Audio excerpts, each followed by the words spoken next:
প্রথম ক্যাচক্যাচে সাউন্ড দিয়ে ভারী পদধ্বনি নিয়ে নামলো পার্ট 2 তে, ওখানে পার্ট 2 এতে তারপরে উপরে নিয়ে গেল, ওটা শেষ হলো। তারপরে পার্ট 3 যেটা শুরু হচ্ছে সেটা তাহলে কি হচ্ছে যে উপরে যেই রুমে নিয়ে গেছিল সেখানে একটি আগুন জ্বলজ্বল করছিল অন দা টেবিল, টেবিলের উপরে, এন্ড ডিপার্টেড সাইলেন্টলি, এবং ওখান থেকে বেরিয়ে যাওয়া। সাইলেন্টলি মানে নিঃশব্দে, ডিপার্টেড মানে হচ্ছে বিচ্যুত হয়ে যাওয়া, কোনো জিনিস থেকে কোনো জিনিস বিচ্যুত হয়ে যাওয়াকে ডিপার্টেড বলা হয়। নিয়ে যাওয়ার পর আবার দেখো ওই যে আর্ম চেয়ারে উপরের রুমে গেল, বসে যখন বইটা দেখলো সেই বইটা দেখছে আবার ওই একই বই যেটা সে তার বাবার লাইব্রেরি থেকে নিয়েছিল। তাহলে দেখো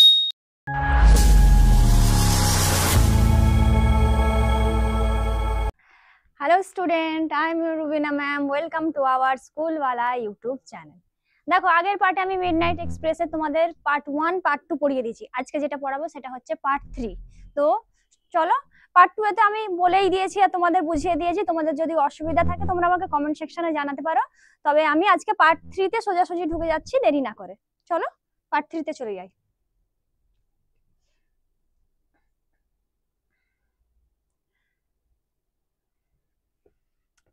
দেখো পার্ট 3 তে কি বলছে তাহলে দেখি। The shadowy figure took him to an upper room where a bright fire was burning.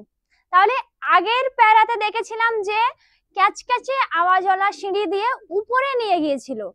এখানে দেখো প্রথম লাইনটা শুরু হচ্ছে যে যেখানে নিয়ে গিয়েছিল সেখানে কি একটা আগুন জ্বলজ্বল করছিল। দেখো the shadowy figure took him, তাহলে তাকে নিয়ে গিয়েছিল, টেক থেকে টুক হয়েছে, took him নিয়ে গিয়েছিল an upper room, উপরের ঘরে, where যেখানে, a bright fire একটি উজ্জ্বল আগুন, was burning মানে জ্বলছিল, বার্নিং মানে জ্বলা। তাহলে দেখো যে প্রথম ক্যাচক্যাচে সাউন্ড দিয়ে ভারী পদধ্বনি নিয়ে নামলো পার্ট 2 তে, ওখানে পার্ট 2 এতে তারপরে উপরে নিয়ে গেল, ওটা শেষ হলো। তারপরে পার্ট 3 যেটা শুরু হচ্ছে সেটা তাহলে কি হচ্ছে যে উপরে যেই রুমে নিয়ে গেছিল সেখানে একটি আগুন জ্বলজ্বল করছিল। তারপর কি হচ্ছে দেখো, দেয়ার ওয়াজ অ্যান আর্ম চেয়ার, সেখানে একটি আরাম কেদারা ছিল।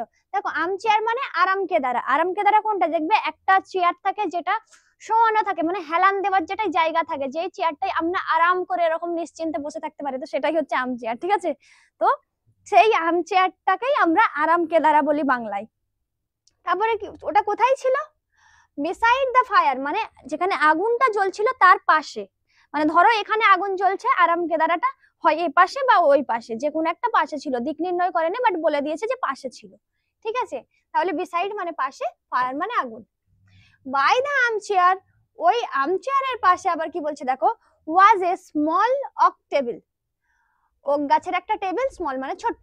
তাহলে আবার কি বলছে দেখো, ওই যে আর্ম চেয়ার তার আবার পাশে কি ছিল, একটা টেবিল ছিল যেটা ওক গাছের কাঠ দিয়ে বানানো, ঠিক আছে? অন হুইচ যেটার উপরে লে পড়েছিল এ ব্যাটার্ড ওল্ড বুক, একটা ছেঁড়া পুরানো বই। ব্যাটার্ড মানে ছেঁড়া, আগের প্রথম লাইনেতেই শুরু হচ্ছে দেখো ব্যাটার্ড ওল্ড বুক দিয়ে, তো সেই ওল্ড বুক মানে পুরানো বই। লে মানে অ্যাকচুয়ালি শুয়ে থাকা, কিন্তু এখানে বই তো আর শুয়ে থাকতে পারে না, বইটা উপরে রাখা আছে মানে কি শুয়ে থাকার মতো বোঝাচ্ছে, সেই উদ্দেশ্যে লে ব্যবহার করা হয়েছে, ঠিক আছে? তাহলে লে মানে এখানে পড়ে থাকা। তাহলে পড়েছিল কি একটা জীর্ণ পুরানো বই। বাউন্ড বাঁধাই করা, ইন রেড লেদার একটা লাল চামড়াতে, লেদার মানে চামড়া, তাহলে ওই একই বইয়ের কথাই বলে এসেছে, মানে এক ধরনের বই। তো ওটা যেটা পড়েছিল টেবিলের উপর, টেবিলটা কিসের ছিল? ওক গাছের বানানো। তারপর কি বলছে দেখো, দ্য শ্যাডোই ফিগার ওই ছায়া মূর্তি, পুট দ্য ক্যান্ডেল, পুট মানে রেখে দিল, ক্যান্ডেল মানে মোমবাতি, তাহলে ওই ছায়া মূর্তিটি রেখে দিয়েছিল মোমবাতিটিকে অন দ্য টেবিল, টেবিলের উপরে, এন্ড ডিপার্টেড সাইলেন্টলি এবং ওখান থেকে বেরিয়ে যাওয়া। সাইলেন্টলি মানে নিঃশব্দে, ডিপার্টেড মানে হচ্ছে বিচ্যুত হয়ে যাওয়া, কোনো জিনিস থেকে কোনো জিনিস বিচ্যুত হয়ে যাওয়াকে ডিপার্টেড বলা হয়। কিন্তু এখানে ডিপার্টেড ওয়ার্ডটা ইউজ করা হয়েছে মানে কি ও এক জায়গায় আছে, এক জায়গা ছেড়ে আর এক জায়গায় চলে যাচ্ছে, মানে ওই ছায়া মূর্তিটা ওইখান থেকে বেরিয়ে যাচ্ছে। বেরিয়ে যাচ্ছে মানে কি এক ধরনের বিচ্যুত হয়ে যাচ্ছে, তো সেই উদ্দেশ্যে কিন্তু ডিপার্টেড ওয়ার্ডটা এখানে ইউজ করা হয়েছে। কিন্তু যেটার এক্স্যাক্টলি মানে যদি তোমরা জানতে চাও সেটা হচ্ছে বিচ্যুত, কিন্তু এখানে বিচ্যুত না, এখানে বিচ্যুত মানে চলে যাওয়া। মানে ওই শ্যাডোই ফিগারটা কি করলো, মোমবাতিটাকে টেবিলের উপর রাখলো, রেখে কি করলো, চলে গেল, ঠিক আছে? তো সেই উদ্দেশ্যে ডিপার্টেড বলেছে। তারপর কি বলছে, Mortimer collapsed into the arm chair, Mortimer বসে পড়লেন ওই আরামকে দাঁড়ায়। আর্ম চেয়ার মানে আরামকে দাঁড়া। দেখো কোল্যাপসড বলে যে ওয়ার্ডটা এখানে ইউজ করা হয়েছে, কোল্যাপসড মানে তোমরা জানো অ্যাকচুয়ালি ভেঙে পড়া, কিন্তু মানুষ ভেঙে পড়ছে, মর্টিমার তো আর ভেঙে পড়তে পারে না, আমরা জানি কি গাছ ভেঙে পড়ে কোলাপসড বলা হয় তখন, কিন্তু এখানে কোলাপসটা কেন ব্যবহার করছে? দেখো আমরা দাঁড়িয়ে আছি, যেমন কি সোজা দাঁড়িয়ে আছি, যখন বসবে কি ভাঁজ হয়ে চেয়ারের উপর বসে পড়বে, তাহলে কি গাছও যখন দেখবে ভেঙে পড়ে কি হয়, এরকম একটা গাছ থাকে, এখান থেকে ধরো মোচকে এরকম ভেঙে পড়লো, সেটাকে আমরা কোলাপস বলি। এখানে কি করছে মর্টিমার, নিজে এরকম ভাবে বসে পড়ছে নিচের দিকে, তাহলে কি ও এক ধরনের ভেঙে পড়া উদ্দেশ্যে বা এক ধরনের বসে পড়া উদ্দেশ্যে ইউজ করা হচ্ছে, ঠিক আছে। কোলাপস মানে অ্যাকচুয়ালি ভেঙে পড়া, এখানে যেহেতু ও বসে পড়ছে চেয়ারটার উপর, তো এখানে বসে পড়াকে ভেঙে যাওয়ার সাথে জাস্ট কে সিমিলারলি একই ভাবে ইউজ করার জন্য এই ওয়ার্ডটা এখানে ইউজ করা হয়েছে, ঠিক আছে। তাহলে এখানে কোলাপসড মানে কিন্তু বসে পড়া। কোথায় বসে পড়লো? ওই আরাম কেদারার উপর, মানে ওই চেয়ারটার উপর বসে পড়লো। কে বসে পড়লো? মর্টিমার। এন্ড এবং পিকড আপ তুলে নিল, পিকড মানে তোলা, আপ মানে উপরে, তাহলে উপরের দিকে তুলে নিল মানে কি এরকম ভাবে তুলে নেওয়াকে পিকড আপ বলা হয়। দা ওল্ড বুক, ওই পুরানো বইটি, তাহলে দেখো মর্টিমার চেয়ারটার উপর বসলো, বসে কি করলো বইটাকে এরকম তুলে নিল। আমরা বই কি করি দেখবে, কোনো টেবিলের উপর যদি বই পড়ে থাকে বইটাকে তুলে হাতে কি করি পড়ার জন্য স্টার্ট করি, তো সেই মর্টিমার একই ভাবে তুলে নিল। তারপর কি বলছে? উইথ এ শক, একটু অবাক হয়ে, শক মানে কি অবাক হওয়া, আশ্চর্য হওয়া, হতভম্ব হওয়া, ঠিক আছে। তাহলে শক, হি রিয়েলাইজড, সে অনুভব করলো, রিয়েলাইজড মানে অনুভব করা, it was the same book from his childhood, তাহলে এটা তো সেই একই বই যেটা আমি ছোটবেলায় দেখেছিলাম।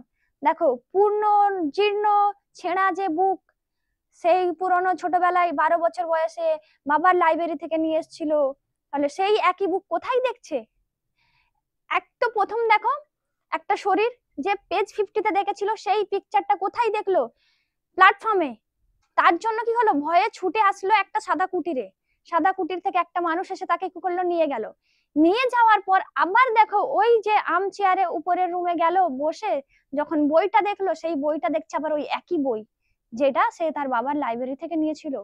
তাহলে দেখো এরপরে কি করছে দেখো, তাহলে বলছে সে অবাক তো হবেই যে একই বই এখানে কি করে আসে, তাহলে অবাক হয়ে বইটাকে তুলে সে অনুভব করছে যে এটা তো সেই বই, যেই বইটা আমি আগে ছোটবেলায় দেখেছিলাম, সেটা ভাবছে Mortimer. The book which content the story of midnight express, তাহলে কোন বইটা? যেই বইটার মধ্যে ছিল ওই গল্পটা, যেটার নাম ছিল মিডনাইট এক্সপ্রেস। তাহলে মিডনাইট এক্সপ্রেসের যেই গল্পটা ও ছোটবেলায় বাবার লাইব্রেরি থেকে এনে যেই বইটার মধ্যে দেখেছিল, এইখানেও কিন্তু সেম বইটার উপরে সেম স্টোরিটা কিন্তু দেখতে পাচ্ছে। তারপরে কি হচ্ছে দেখো, মর্টিমার ওয়াজ গ্রেটলি অ্যাফ্রেড, তাহলে মর্টিমার ভীষণ ভাবে ভয় পেল, গ্রেটলি মানে ভীষণ ভাবে, অ্যাফ্রেড মানে ভয় পাওয়া। তাহলে কি এক তো ভয় পেয়ে স্টেশন থেকে পালিয়ে আশ্রয় নিল, আবার দেখো এখানে এসেও দেখছে যে সেম বই, যেই বইটা আমি নিয়েছিলাম, আর একই গল্প এইখানেতে রয়েছে, যেই গল্পটা ওর মধ্যে ছিল। তাহলে কি ওই জন্য সে মনে মনে এবার ভয় পাচ্ছে, ভীষণ ভাবে ভয় পাচ্ছে যে কি আসলে ঘটছে তার সাথে, এবার ভয় পাচ্ছে। তারপরের লাইনটা কি বলছে দেখো, he turn the page with trembling hands, তাহলে সে উল্টালো, টার্ন মানে উল্টানো, পেজেস মানে পাতাগুলো, উইথ ট্রেম্বলিং হ্যান্ডস, ট্রেম্বলিং মানে কি কাঁপা কাঁপা, হ্যান্ডস মানে হাত, তাহলে ভয়ে আমাদের কি হয় হাত পাত কাঁপে, তো দেখো ওই বইটা দেখতে পেয়ে তাহলে সে কাঁপা কাঁপা হাতে কি করলো, বইটাকে এরকম ভাবে উল্টালো, ঠিক আছে, কাঁপা কাঁপা হাতে, ট্রেম্বলিং মানে কাঁপা কাঁপা হাত। হি বিগ্যান টু রিড, সে পড়তে শুরু করলো, বিজ্ঞান মানে শুরু করা, টু রিড পড়তে, তাহলে পড়তে শুরু করলো ওই বইটা।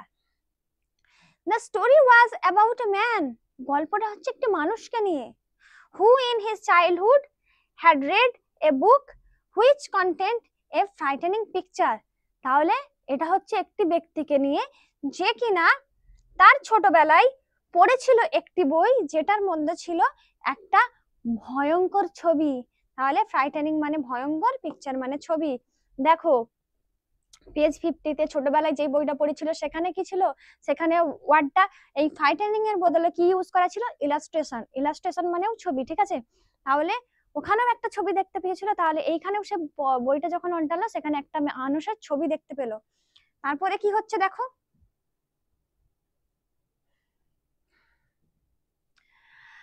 Mortimer tried to grasp the strange cycle of events he was going through, তাহলে কি মর্টিমার বোঝার চেষ্টা করলো যে কি ঘটছে তার সাথে, কি ঘটনাগুলো চক্রাকারে ঘটে যাচ্ছে সেটা বোঝার চেষ্টা করলো। দেখো ট্রাইড মানে কি চেষ্টা করেছিল, গ্র্যাপস মানে কি, গ্র্যাপস মানে অ্যাকচুয়ালি গিলে নেওয়া, কিন্তু এখানে গ্র্যাপস মানে কি বোঝার চেষ্টা করছে। মানে ওই যে সিচুয়েশনটা তার সাথে ঘটছে, প্ল্যাটফর্ম থেকে শুরু করে, বাড়ি থেকে প্রথম গেল ইয়াং হলো, প্ল্যাটফর্মে গেল, প্ল্যাটফর্ম থেকে কুড়ে ঘরে আসলো, কুড়ে ঘর থেকে উপরে আসলো, উপরে থেকে আবার একই বই হাতে পেলো, একই বই হাতে পেয়ে সেই একই পেজ একই ছবি দেখতে পেয়ে তার মনের মধ্যে কি চক্রাকারে একই জিনিস ঘটে যাচ্ছে, কিভাবে ঘটছে, কেন ঘটছে, এই পুরো জিনিসটাকে যে বোঝার চেষ্টা করছিল, ওই বোঝার এই ওয়ার্ডটাকে গ্রাফস বলা হচ্ছে। ঠিক আছে, তো গ্রাফস মানে বোঝার চেষ্টা করা। দ্য স্ট্রেঞ্জ সাইকেল মানে অদ্ভুত এই চক্রাকার, মানে একই জিনিস ঘটছে কিভাবে, তো অদ্ভুত একটা ফিলিংস আসছে না, তো অদ্ভুত ওই চক্রাকার, স্ট্রেঞ্জ সাইকেল মানে অদ্ভুত চক্রাকার, ইভেন্টস মানে ঘটনাগুলো, তাহলে কি ওই যে ঘটনাগুলো ঘটছিল, তাহলে ওই ঘটনাগুলো কেন ঘটছে, ওর মধ্যে যে একটা ভাব কাজ করছে, হতভম্বতা কাজ করছে, সেই জিনিসটাকেই এখানে বলা হচ্ছে। ঠিক আছে, হি ওয়াজ গোয়িং থ্রু, যেটার মধ্যে দিয়ে সে যাচ্ছে, তাহলে কে যাচ্ছে, মর্টিমার, মর্টিমারের সাথে একই জিনিস ঘটে যাচ্ছে, ও তখন ভাবছে যে আমার মধ্যে কি হচ্ছে, তো এই জিনিসটা উপলব্ধি করার জন্য সে কি করছে, বোঝার চেষ্টা করছে ওই সিচুয়েশনটাকে, ওই পরিস্থিতিটাকে যে কি ঘটছে। হি ওয়াজ ফিল্ড উইথ অ্যাকিউট ড্রেড, সে পূর্ণ হলো খুব তীব্র ভয়ে, তাহলে কি ফিল্ড মানে কি পূর্ণ হয়েছিল, অ্যাকিউট মানে কি তীব্র, ড্রেড মানে কি ভয়, তাহলে কি একই জিনিস যখন আমার সাথে বারবার ঘটবে আমার মধ্যে কি হবে, আমার মধ্যে তো একটা ভয় কাজ করবে, আমি ভাববো যে কি হয়ে গেল, কি হচ্ছে এটা, এটা কোনো অলৌকিক ঘটনা, কেন ঘটছে না ঘটছে, এই সব জিনিস নিজের মধ্যে যেন তীব্রভাবে ভয়ের কাজ করছে। তো এই তীব্র ভয়টাই কি করেছিল, মর্টিমারকে পূর্ণ করে দিয়েছিল। Who is the strange man, কে এই অজানা ব্যক্তিটা, তাহলে হু ইজ স্ট্রেঞ্জ ম্যান মানে স্ট্রেঞ্জ মানে অজানা, এখানে বোঝাচ্ছে ম্যান, ওই অজানা ব্যক্তিটা কে, asked me into his cottage, যে আমাকে নিজের কটেজে আনলো, মানে নিজের কুড়ে ঘরে আনলো। দেখো এক তো স্টেশন থেকে পালিয়ে আসলো, আবার দেখছে যে এর বাড়িতে এই বইটা কি করছে, যেই বইটা আমি ছোটবেলায় পড়েছিলাম সেটা এই বাড়িতে কি করছে, ওই যে ঘটনাটা, ওইটা বোঝার জন্য সে ভাবছে যে এই মানুষটা তাহলে কে, যে আমাকে ভিতরে আসার জন্য আমন্ত্রণ জানালো। মর্টিমার আস্কড হিমসেলফ ফিয়ারফুলি, মর্টিমার নিজেকে জিজ্ঞাসা করছে, সে তো আর গিয়ে ওকে জিজ্ঞাসা করতে পারে, তাই সে মনে মনে ভয়ে ভয়ে নিজেকে জিজ্ঞাসা করছে যে কি ঘটছে আমার সাথে, কে এই মানুষটা, এটাই মর্টিমার নিজে নিজে ভয়ে ভয়ে নিজেকে জিজ্ঞাসা করছে। তাহলে ফিয়ারফুলি মানে কি ভয়ে ভয়ে, হিমসেলফ মানে নিজেকে। ঠিক আছে, at that very moment, ওই মুহূর্তে, the door open, দরজাটি খুলে গেল, ওপেন মানে খুলে গেল, and the strange host came in, এবং অজানা অদ্ভুত ওই যে মালিকটা বা গৃহকর্তাটা সে ভিতরে আসলো। তাহলে স্ট্রেঞ্জ মানে অদ্ভুত, হোস্ট মানে এখানে কি ওই গৃহকর্তা বা ঘরের যে মালিক তাকে বোঝানো হচ্ছে। ঠিক আছে, কেম ইন মানে ভিতরে আসলো।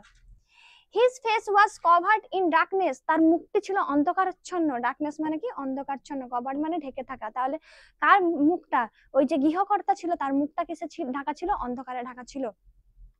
The candle on the table cast huge shadows on the wall, টেবিলের মধ্যে যে মোমবাতিটা রাখা ছিল সেটি বিশাল পরিমাণে ছায়ার সৃষ্টি করছিল। তাহলে কি কাস্ট মানে কি বিশাল, কাস্ট মানে বিশাল, হিউজ মানে অনেক, শ্যাডোস মানে কি ছায়া, তাহলে অনেক ছায়া ফেলছিল কোথায়, অন দ্য ওয়ালস, ওয়ালস মানে দেওয়ালে।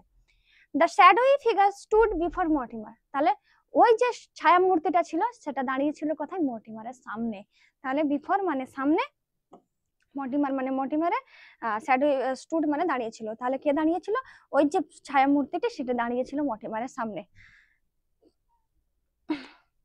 স্লোলি হি এজ ফরওয়ার্ড, আস্তে আস্তে সে সামনের দিকে আসলো, তাহলে স্লোলি মানে আস্তে আস্তে, এজড মানে হচ্ছে সামনের দিকে, আর ফরওয়ার্ড মানে তার দিকে, তাহলে এগিয়ে আসছে তার দিকে আস্তে আস্তে।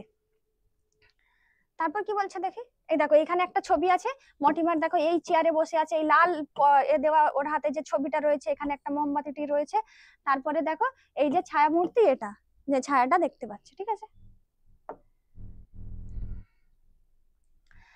তারপর কি বলছে দেখো, Mortimer sitting on the armchair, Mortimer ওই আরাম কেদারায় বসেছিল, felt a chill run up his spine, তাহলে কি ফেল্ট মানে কি অনুভব করেছিল, তাহলে মর্টিমার চেয়ারে বসে কি অনুভব করলো, দেখো আমরা যখন ভয় পাই যেন মনে হয় আমাদের শিরদাঁড়া দিয়ে যেন একটা শীতল বায়ু বয়ে যাচ্ছে, তো এইখানেও দেখো সে অনুভব করেছিল chill run up his spine, spine মানে মেরুদণ্ড, চিল মানে শীতল একটা আবহাওয়া, রান আপ মানে ছুটে গেল, তাহলে কি একটা শীতলতা যেন শিরদাঁড়ার মধ্যে দিয়ে হয়। দেখবে আমাদের গা যখন একটা ভয়ের কিছু দেখলে বা ভয়ের দৃশ্য আমাদের সঙ্গে ঘটলে, অন্য কিছু ঘটলে আমাদের ভিতরে যেন মনে হয় একটা ঝাঁকুনি দিচ্ছে, একটা বাতাস বয়ে যাচ্ছে, তো সেই বাতাসটার অনুভূতি এখানে মর্টিমার করছিলেন। ঠিক আছে, তারপর কি বলছে দেখো, he looked up into the face, সে মুখটা দেখলো, অফ দ্য শ্যাডোই ফিগার, ওই ছায়ামূর্তির। মর্টিমার রিয়েলাইজড, মর্টিমার অনুভব করলো, রিয়েলাইজড মানে অনুভব করা, হি ওয়াজ লুকিং অ্যাট হিমসেলফ, তাহলে সে কাকে দেখছে? নিজেকে। দেখো আবার একটা টার্নিং পয়েন্ট, কিরকম? এক তো স্টেশনে যখন গেল সুড়ঙ্গের দিকে, যে কালো মুখটা করেছিল ওইদিকে, সেই মুখটার কাছে যখন আস্তে আস্তে গিয়েছিল মর্টিমার দেখতে, যে আমি তো পেজ 50-তে যেটা দেখেছিলাম সেটা তো এই পিকচারটা, তাহলে ও কি করলো? এগিয়ে গেল, তাড়াতাড়ি এগিয়ে গিয়ে দেখতে চাইলো কি, তারপর যখন ঘুরলো সে তখন নিজের মুখ দেখতে পেলো। নিজের মুখ দেখে সে কি করলো? সেখানে এক ভয় পেলো, ভয় পেয়ে কি হলো, দৌড়ে ছুটে বন্য প্রাণীর মতো আসলো কোথায়? চন্দ্রালোকিত রাস্তায়। সেই রাস্তা থেকে আশ্রয় খুঁজতে খুঁজতে কোথায় এসে পৌঁছালো? ওই সাদা ছোট কুঁড়ে ঘরে। আবার দেখো ওই কুঁড়ে ঘরে এসে ওই একই বই পেয়ে নিজের মধ্যে ওই ভয় অনুভব হলো। আবার সেই তারপর বইটা খোলা মাত্র তারপরেই কি দেখতে পাচ্ছি? একটা ছায়ামূর্তি, আবার সেই ছায়ামূর্তিতেও দেখতে পাচ্ছে নিজের মুখ। তাহলে ভাবো এবার কি হবে তার। বুঝতে পারছো ঘটনাটা কতটা অলৌকিক? কবি এখানে কতটা অলৌকিক আমাদের কাছে তুলে ধরেছেন।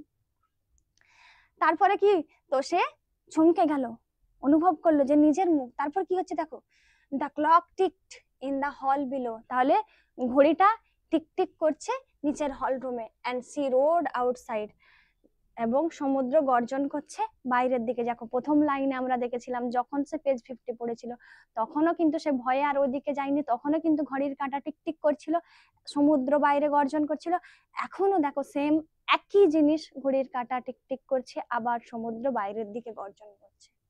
তারপর কি বলছে, দ্য ক্যান্ডেল লাইট ফ্লিকার্ড, মোমবাতিটি দপদপ করছে, ফ্লিকার্ড মানে দপদপ করছিল। দ্য ওল্ড ব্যাটার বুক, মানে ওই পুরনো ছেঁড়া বই, ব্যাটার মানে ছেঁড়া বই, বাউন্ড বাঁধাই করা, ইন রেড লেদার লাল চামড়ায়, লে মানে পড়েছিল, ওপেন খোলা, অন দা টেবিল, তাহলে বইটা পড়েছিল টেবিলের ওপর খোলা। তাহলে বুঝতে পারছো যে কি হচ্ছে। দেখো এক প্রথমে স্টেশন থেকে পালালো, আবার কুঁড়ে ঘরে এসে একই জিনিস দেখতে পেয়ে নিজের মধ্যে যখন ভয়টা অনুভব হলো তখন কি একই জিনিস দেখা যাচ্ছে, যে ঘড়ির কাঁটা টিকটিক করছে, সমুদ্র গর্জন করছে, আর কি হচ্ছে, সে মোমবাতির আলোটা দপদপ করছে। তাহলে কতটা ভয়ঙ্করের কাহিনী, কিন্তু একটা এত ভয়ের মধ্যে থেকে একটা মানুষের যে যাত্রা, সেই যাত্রাটাই কবি এখানে তুলে ধরেছেন অলৌকিক ঘটনার মাধ্যমে। তাহলে এই গল্পটা তোমাদেরকে ভালো লাগলে লাইক কমেন্ট এন্ড শেয়ার করবে, আর আমাদের স্কুলওয়ালা চ্যানেলে ভিজিট করুন। আগের ভিডিওগুলো আমি খুব শীঘ্রই নিয়ে আসবো। আজকের গল্প আমি এখানেই শেষ করলাম, আশা করি তোমাদের গল্পটি ভালো লেগেছে। আবার দেখা হবে তোমাদের সাথে পরে আরেকটি গল্প নিয়ে। আজকে এখানেই শেষ। So tata.